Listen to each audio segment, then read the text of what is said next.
चुनौतियों के साथ, जो कि है वंशवाद की चुनौती। वैसे तो आप कुछ चुनौतियों से रूबरू हो चुके हैं मेरे सहपाठियों द्वारा, और मैं भी यहाँ उपस्थित हूँ चुनौती को लेकर, जो कि वंशवाद की चुनौती है। लोकतंत्र की यह चुनौती हमारे ही देश में नहीं बल्कि विश्वव्यापी चुनौती है। यह हमें कई देशों में देखने को मिलता है, जैसे कि हम यहाँ देख सकते हैं अमेरिका के बुश परिवार के 4 सदस्य यहाँ पे दिखाए गए हैं। जॉर्ज बुश जूनियर और जॉर्ज बुश जूनियर वहाँ के राष्ट्रपति के पद पर रहे हैं, और उनके 2 बाकी सदस्य भी वहाँ के कार्यकर्ता के रूप में रहे हैं। इसी तरह बिल क्लिंटन, जो कि वहाँ के राष्ट्रपति रहे हैं, और उनकी पत्नी हिलेरी क्लिंटन ने भी वहाँ के राष्ट्रपति पद के लिए चुनाव में भाग लिया, लेकिन वे जीत दर्ज नहीं कर पाए। इसी तरह हम अगला उदाहरण पाकिस्तान से लेंगे। जुल्फिकार अली भुट्टो, जो कि वहाँ के प्रधानमंत्री थे, और उनकी पुत्री बेनजीर भुट्टो भी वहाँ की प्रधानमंत्री रही, और उनके 2 सदस्य को भी यहाँ दिखाया गया है, जो कि वो भी राजनीति में रहे। वैसे तो वंशवाद कोई बहुत बड़ी चुनौती नहीं है, लेकिन फिर भी मैं एक ऐसी चुनौती के रूप में मानती हूँ। कश्मीर से लेकर कन्याकुमारी तक, राजस्थान से लेकर उड़ीसा तक, इन सारे राज्यों में वंशवाद हमें देखने को मिलता है।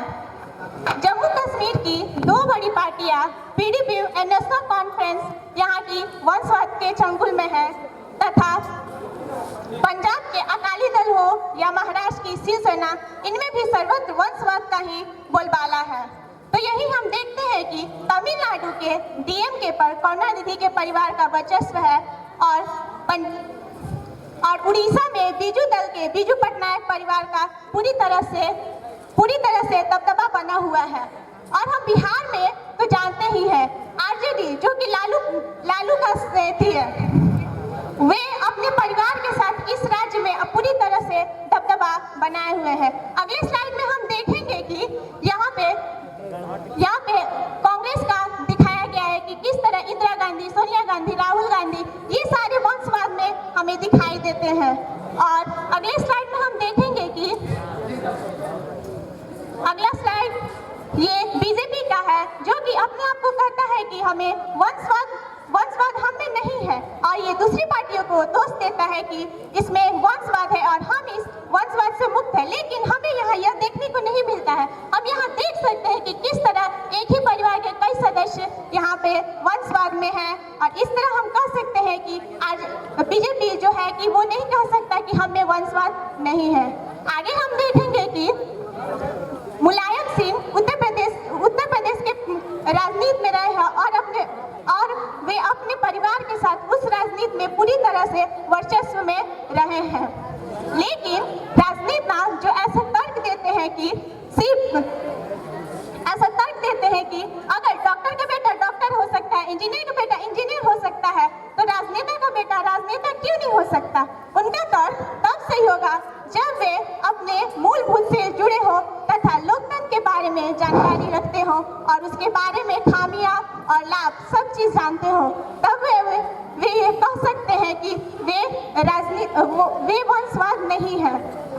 वैसे तो लेकिन मैं यह कहना चाहती हूँ कि अगर ऐसा ही रहा तो राजनीति देश के कुछ चुनिंदा परिवारों तक ही सीमित रह जाएगा, अर्थात इसका लाभ सभी नागरिकों को प्रत्यक्ष रूप से नहीं मिल पाएगा। अप्रत्यक्ष रूप से तो सभी को मिलता है, या फिर पेड़ पौधे हो, जीव जंतु, या फिर अन्य कोई, लेकिन हमें प्रत्यक्ष रूप से संसद में भागीदारी चाहिए। उदाहरण के तौर पे हम देखते हैं कि हमारे संसद में 793 सदस्यों की सीटें हैं, जिसमें से अगर एक ही परिवार के 5 या 6 सदस्य निर्वाचित होते हैं तो हम केवल 160 परिवारों तक ही इसका प्रत्यक्ष लाभ पहुंचा पाएंगे, और जो लोग हैं उन तक अप्रत्यक्ष रूप से लाभ पहुंच पाएगा।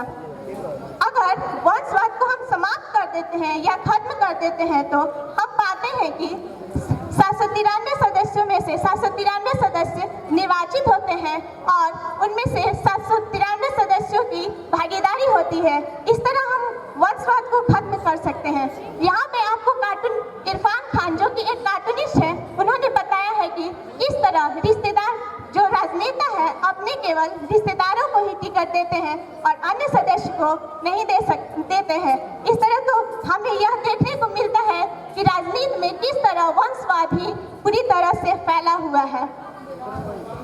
अगर हम यह कोशिश करें कि सभी लोग इस चीज पे जो मैंने अभी आप लोग को बताया उस पर अगर सभी लोगों ने ध्यान दिया होगा तो अगर आप फ्यूचर में भी अगर राजनीति में जाते हैं तो उसका विरोध कर सकते हैं।